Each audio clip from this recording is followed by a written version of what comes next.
speaker ambaye huyu gavana alimteua. This is the truth. Speaker wa bunge la Machakos was a nominee wa huyu gavana. Alafu wao wawili their brief frustrate huyu gavana wa Wiper mpaka watu wakose imani. Basi watu watakosa imani ama ni wao watakosa? So, but the worst bit, if there be any elected or nominated MCA on the Wiper Patriotic Front, alafu unapinga budget, and you know this is a county government of Machakos, the majority of UMCAs, the Wiper Patriotic Front, is a Wiper government led by the governor herself. Why on earth would you want to be part of that conspiracy? Mimi mwenyewe nitakuja kwa ward yako kampeni ikianza niseme huyu msaliti wa chama. Unajua lazima tumalize wasaliti. I'm sorry. I mean, if it comes to that, you know, that kind of treacherous character. Yani hiyo ni roho ya kiajabu hiyo. Atafadhali tafuta chama kingine mapema, but if you want to continue with us on the progressive front, then do the right thing. At least release hii pesa isaidie watu wetu wa Machakos. Governor, nakushukuru umesema you are able to step down. I don't know stepping down from where. Wewe sasa angaliane hapa. In the next week I want to hear this matter is resolved. Hii maneno is resolved. So that we know if it is Ruto amepeana hiyo amri, we call him out. If it is his candidate you are UDA, we call him out. Of course wanawaita ni kijana yetu, lakini anajua no tuisene. Na tuisene. Irabe mundu wezi kweka mapitio maa kweka masabu ni waita onge mundu wetu wa Philip Kaloki. Ala nge meuambu. Wili ya kuka tuwa komba ni ya tuwa tutedheanisi tulike kiamane kimoe. Why are they concerned? Why do they want me to come to that government if they think they can help our people? So asaidie. Tuko atane tutedhezi andumaitu. I want them to know this time around. This mission is a God-ordained mission.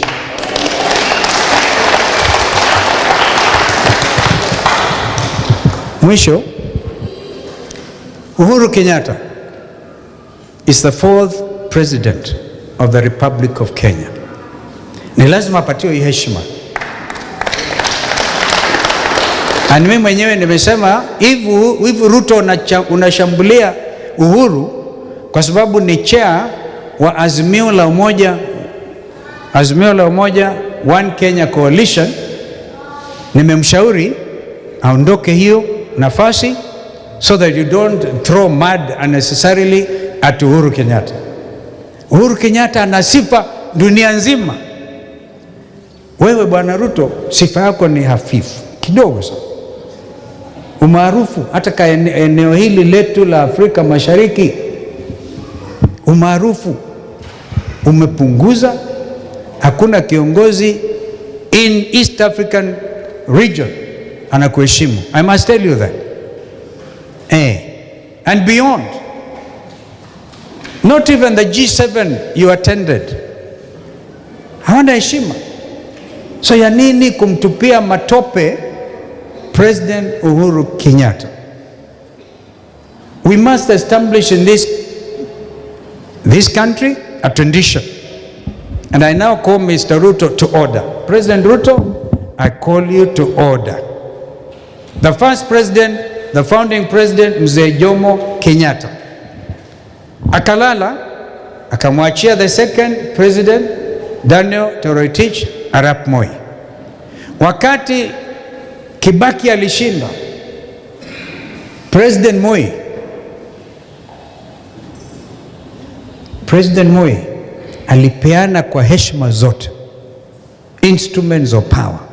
Kumbuka bwana Ruto, Kibaki was even on a wheelchair. Akapatiwa kwa heshima. Watu pale Uhuru Park wengine walikuwa wanasema yote yawezekana bila Moi. Kumbuka hiyo? Lakini Moi akawa na imani, akapeana mamlaka kwa Kibaki, the third president. And I can tell you for a fact, wengine mawaziri walijaribu kusema ile nyumba moja alikuwa anaishi pale karibu Kibera apokonywe. Kibaki aliwaita hawa mawaziri, Bishop, this is very important to know, akawapatia title deed, akawaamuru hawa mawaziri wawili, I don't want to mention them, pelekeeni Moi hii title. That is what Kibaki did, kuonyesha heshima kwa his predecessor Daniel Arap Moi. Uhuru Kenyatta took over from President Kibaki in a very peaceful democratic election. And you, Bwana Ruto, took over. Of course, Uhuru akamheshimu mzee Kibaki mpaka akaenda kamlaza. Kumbuka, I was Kibaki's vice president. Uhuru and all of us went to bury mzee Kibaki in a very stately function. Heshima ya nchi. Sasa hii Uhuru mwenyewe alikukabidhi instruments of power in an open manner outside KICC. Akakupa the sword, akakupa the constitution and the other instruments of power. Jameni Bwana Ruto, wacha mheshimiwa Uhuru Kenyatta enjoy his retirement bila kumletea aibu. Ikiwa amekataa asemi kuwa chairman wa Vision 2030, ya nini umlazimishe Vision 2060? And by the way, this is 2026. We have 4 years to end of Vision 2030. A very important vision that President Kibaki and us, mimi nikiwa vice president wake, tuliona nchi hii by now, by 2030 should be a middle level high income state with its citizens enjoying the highest quality of very high quality of life. I don't need to tell you, Bwana Ruto, our people are descended into poverty. A lot of Kenyans, 20 million Kenyans have fallen below the poverty line while you are president because of a taxation, kutokuwa na kazi. Vijana, our young people are committing suicide because they don't see hope. So that is the country you are leading. But while you are there, please respect that condition. I'll give you an example. When Zambians, President Chiluba alipochukua mamlaka kwa Kaunda, akasema wewe Kaunda, you are not even a Zambian. You are Malawian.